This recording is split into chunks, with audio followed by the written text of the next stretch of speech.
So hello there guys and welcome back to the channel. This is Mel's Gaming here with another The Hunter Call of the Wild video. Now once again I am back out here on the early access build for Revontuli Coast. Again, huge thank you to EW for letting me take part in this early access. Now, this video is going to be dedicated to the waterfowl species here on Revontuli Coast, including the greylag geese, the tundra bean geese, and all of the new species of ducks. Now, this is not intended to be a guide or anything like that. This is kind of just like a document of my experiences and the things that I have found in the past few days whilst testing different ways of hunting all of the new waterfowl species. And already we can see an example of something that we're not used to seeing from before this update, where we just have some geese actually landing and resting in a need zone, which we never saw with the Canada geese over on Hirschfelden. So this is a really, really cool thing. But this also gives me the opportunity to talk about one of the things I've noticed with all of the waterfowl species in this game. So, whilst I've been walking around on Revontuli, I have found need zones for certain species, for the greylag geese, the tundra bean geese, and the species of ducks. Now, I have found that when I make a setup for those species near to those zones, that's when I have the most success. I made a greylag setup not anywhere near any zones I had found for them. I had a couple come in, and then not really much else at all. I was seeing more tundra bean geese and Canada geese than greylags. So, I came over here, and I found the greylags actually resting there. And I decided, okay, so I'll put a setup nearish to this area. I also saw some tufted ducks there, so I knew this would probably be a good area for the tufted ducks. Now, I know I took one out there with the 22. I know a lot of people don't really want to shoot them with the 22, but seeing as that was a decent sized one on the ground, I just thought I would take him there before I actually moved on to actually sorting out a setup.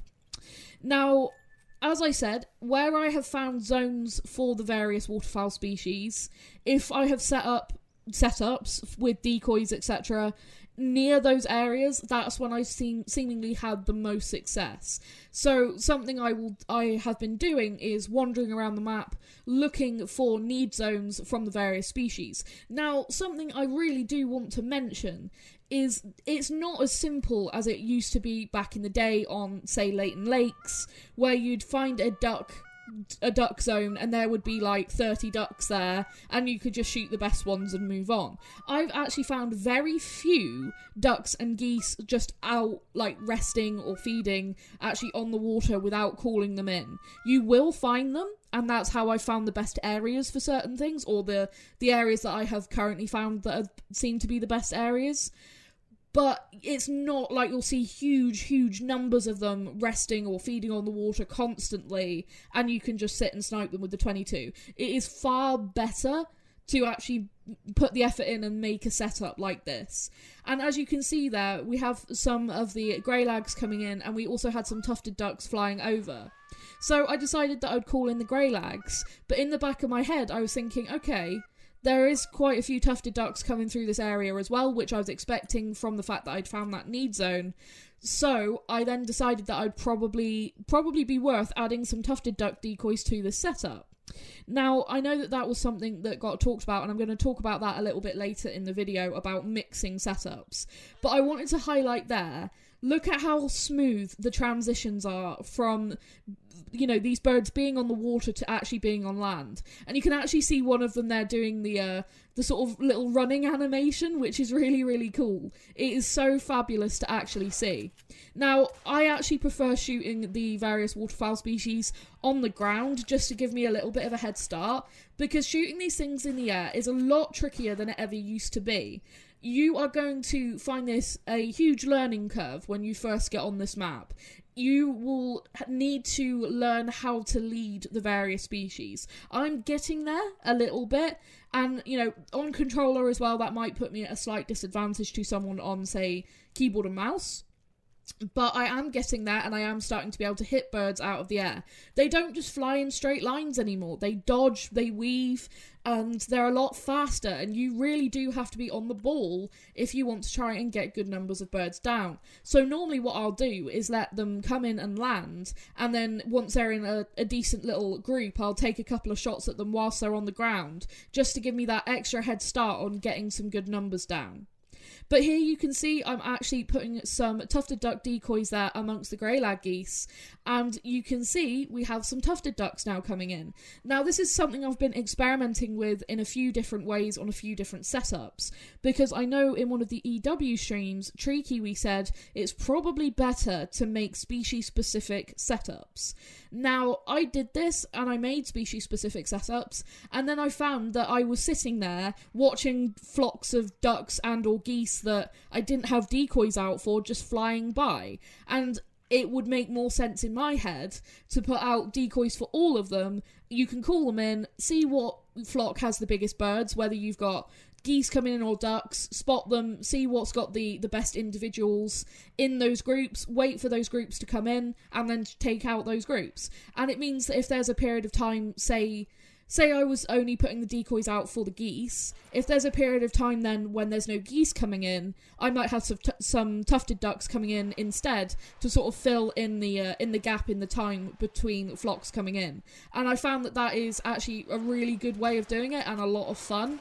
I know a lot of people might want to make species-specific setups, and that's totally, up to you, but I have had quite good success with mixing them. It's definitely not caused me any problems, and I'd say it's only been really an advantage, because like I said, I've had then the opportunity to shoot more birds whilst waiting for other birds to come in, whether it's waiting for geese to come in, and I'm shooting tufted ducks, or waiting for ducks to come in, and then I've been shooting geese that have been flying by instead. Now there I decided to move my tripod backwards a little bit as they were coming in sort of quite close there, and they will spook if they get close enough to your tripod or your blind, whatever you're choosing to use.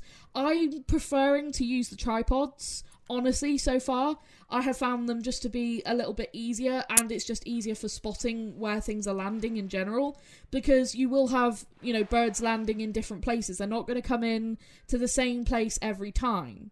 Now, you can see here I have a group of tufted ducks coming in, and you'll see that basically most of this flock has landed in this specific place. So I take the biggest one there, and then I just try pop some shots at the others whilst they're trying to take off. And I have had really good success doing that. I have dropped very good sized groups of birds, like 5, 6 at a time doing that.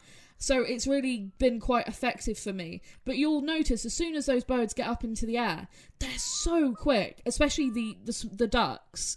The geese are faster than they ever used to be, but the ducks are a whole nother level of quick. You're not even gonna be able to really do anything with a 22, I don't think. They're just so quick. Now you'll see that I had some Eurasian teal going over, so I knew that this was a good spot for teal too. So I then added some Eurasian teal decoys to my setup so that I could also call those birds in. And that's sort of how I've been doing my setup, is to go around, look for something for a zone for a species, like I did for the greylags, and then see what else is in the area and then set up according to that. Don't just put out all of your decoys in one spot if you don't know that species is coming in through that area. So I wouldn't want to put tundra bean geese, Canada geese, widgeon, all of the species here. I'm only putting the decoys out for the species that I've seen in this area. Now, like I said, I'm not intending for this to be a guide. You might find that when you get on the map, you have success doing something slightly different. But this is just how I've been working it out in my head, and this is how I've been having the most success. I have got a good number of birds down. I have had a trophy or two as well, which I'm going to have a little trophy compilation at the end of this early access for things I have shot. I have had some trophies off of this map, but I figured I'd do it in my normal style of a little trophy compilation for you guys right before the early access ends. But yeah, this has been working really well for me for getting really good sized birds and trophy birds. And like I said, I've just sat there waiting to find zones, walking around finding zones. Then I'll put decoys out for whatever I have found. In this case, it was the greylag geese. I found the zone nearby. I put out decoys for the grey lag geese. I knew that there was tufted ducks around, so I put out some decoys for the tufted ducks. Then I saw that I was having teal come in, so I put the teal decoys out, and that's just how I've been working it, rather than putting every single species decoy out in one spot and then not knowing if those decoys are there, going to actually attract anything or not. I'm just waiting to see what species come through and then adding to my setup as I go along. Now, I do actually have one spot on the map where I've had all of the species of duck flying over, so I put down all of the decoys for all of the duck species. Now, I haven't seen any geese out there, so I haven't put down any geese decoys. And that's kind of what I'm trying to say, is I'm waiting to see in the areas what's coming through before actually adding to my setup, and then adding it and adapting my setup as I go along.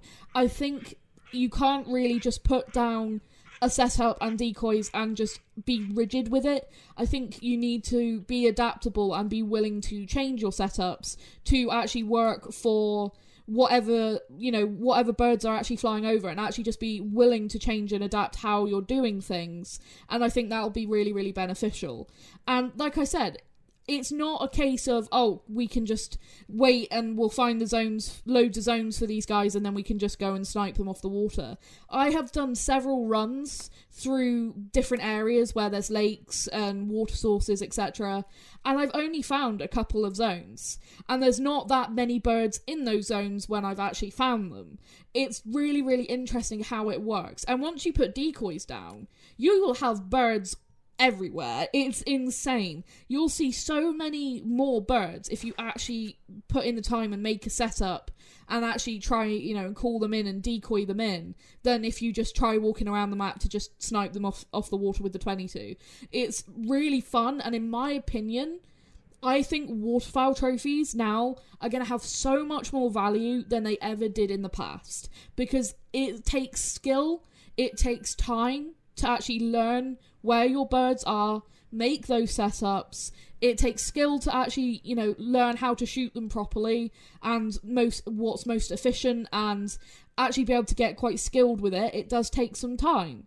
And I really like that, in my opinion. I think it's really cool to see waterfowl trophies actually be worth something again in Call of the Wild. When you could just snipe diamond ducks off the water, it was like, yay, another diamond duck. They're not everywhere with this either. It's not like, every flock has a level 3 in it. I actually haven't, at this point, seen a level 3 duck, and I haven't seen a level 5 goose. And I've been hunting them quite a lot. So they're not just everywhere, like they were in the past, where it was just, it's another level 3, another level 3, another level 3, or another level 5, or another level 5. They're a lot harder to actually get, and because you're probably going to be taking out less birds at a time, because they are so much faster flying and harder to hit because of their movements in the air, I think that that's going to make it harder to grind for specific trophies, because you're going to be getting less birds down at a time. And again, I think that adds to the value of waterfowl trophies, which in my opinion is a really good thing. And I also think it's really nice to have an activity like this in Call of the Wild, where the more you do it, the more skilled you'll become at it. Because, practicing those shots and working out how the birds actually fly and everything, it's going to take skill and patience and time to learn. And I think that that's something that a lot of long-time players like myself have really been looking for, is that kind of challenge. And I think that that's really, really awesome that they have actually done this, and I'm very, very excited for it. Now, a question that I've been getting a lot is about the goose callers. Now, when Jaxiebeard actually did a live stream for EW and went to hunt the tundra bean geese, he actually played all of the different goose callers for us to hear. And all three callers, for the Canada geese, the greylag geese, and the tundra bean geese, all three of those callers sound exactly the same. It's the same audio and everything. And I don't know why this is, because I feel like if they were just gonna use the same audio, why not just make it a deluxe caller for the geese that can call all of the geese species in, rather than having 3 different callers that all sound exactly the same. So that's something I will be leaving some feedback on. I think they should change that and make them slightly different, so that they sound slightly different once you're actually using them. How different they can make them, I'm not sure, but I just feel like using the exact same audio is a little bit odd. Even if they used this, similar audio and just had it, actually play a little bit differently, then I think it would be better. But I will leave some feedback about that. Now, this was something else I was talking about setting up loads of decoys around you for all the different duck species. I actually had really good success at this particular setup. The only thing I didn't like about it is the fact that the birds mainly landed behind me. And yeah, that was pretty much the only reason why I changed this setup. And all I did was go to the another little bit of water that was near here, and then put a tripod up on this little bit of land that went through the middle of this stretch of water, and then just surrounded myself with decoys like this. And I was having loads and loads of ducks come in. You can see here, we have a good number of goldeneye here. And all I'm going to do is take a couple of shots there while there's some on the ground. I'll take 1 shot there, I did. And then I did try to get some out of the air, but you can see they're so fast, and they don't fly in a straight line. They will move and maneuver around, which is really fantastic to see. But I got a lot of ducks down there. A lot of ducks down. And this is the sort of more developed setup of that original idea that you will have just seen.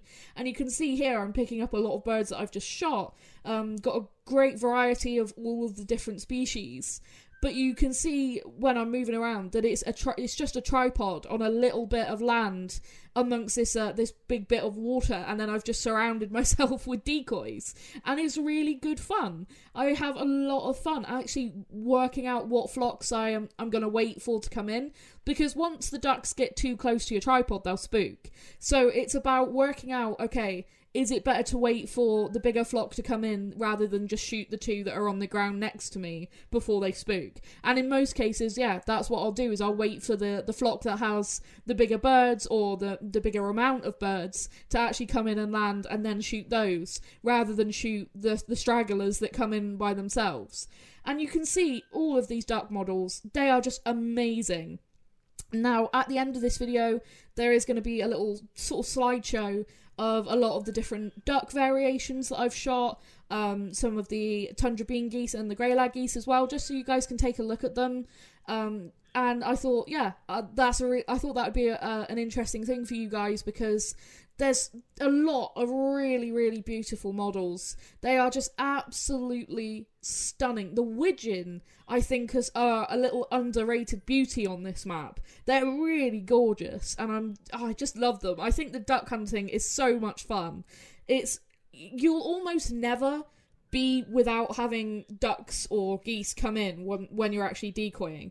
I found that once I was set up and sat there calling, I would just have flock after flock after flock of geese or ducks coming in, and it was never really dull, because you're just always waiting for the next ones to come in and land. So I found that was really, really good fun.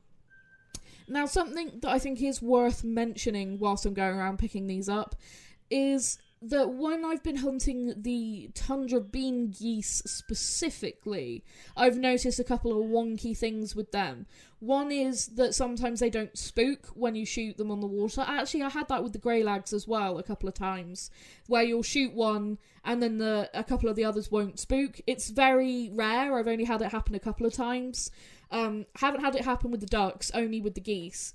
So I don't know what's causing that. And also, again, this time definitely specifically with the tundra bean geese, here you can see I have a huge number of them circling above me, and I'm sat there waiting for them to come in, and I found that sometimes they were taking 4 or 5 minutes to actually land, just circling over and over, maybe 30 times. It was getting kind of ridiculous at certain points, especially with individual birds rather than flocks. I was having it.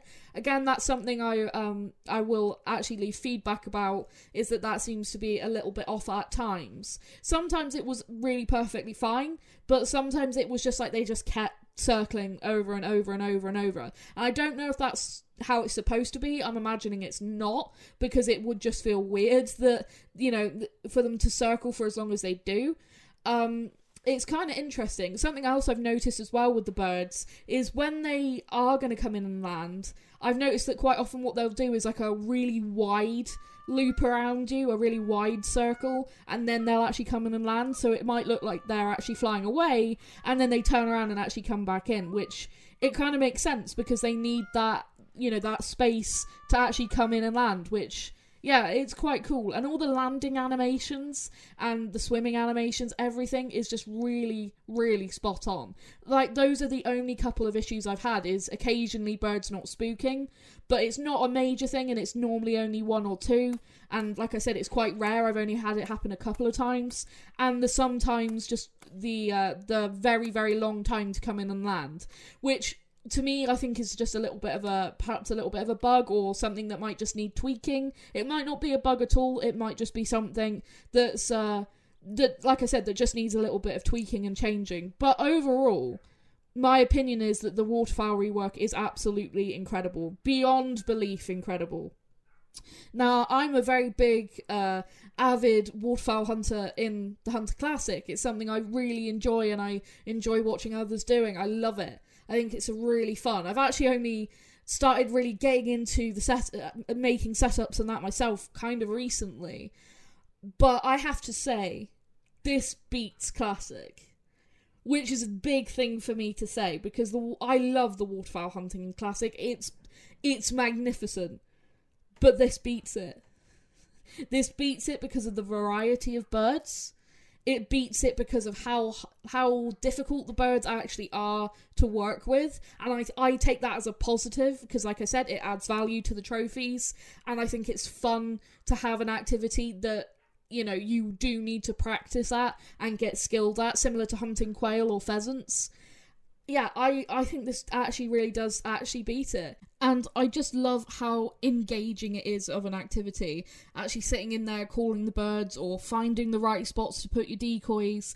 I think all of that is really fabulous. And like I say, it just feels engaging and awesome, really, once you do it. I found it so fun. You might be at the start, you're trying to work out where things are, and maybe it's a little bit confusing, and then as time goes on, you quite quickly can pick it up and learn. That's what I found, because to start off with, I was unsure, and then as time has been going on, I've been getting more and more confident with it, which is why I decided I wanted to take a whole day off of like making a video, to actually just go record some stuff and work things out for myself so that I could convey that to you guys. And I hope that I've done an okay job of actually talking about it.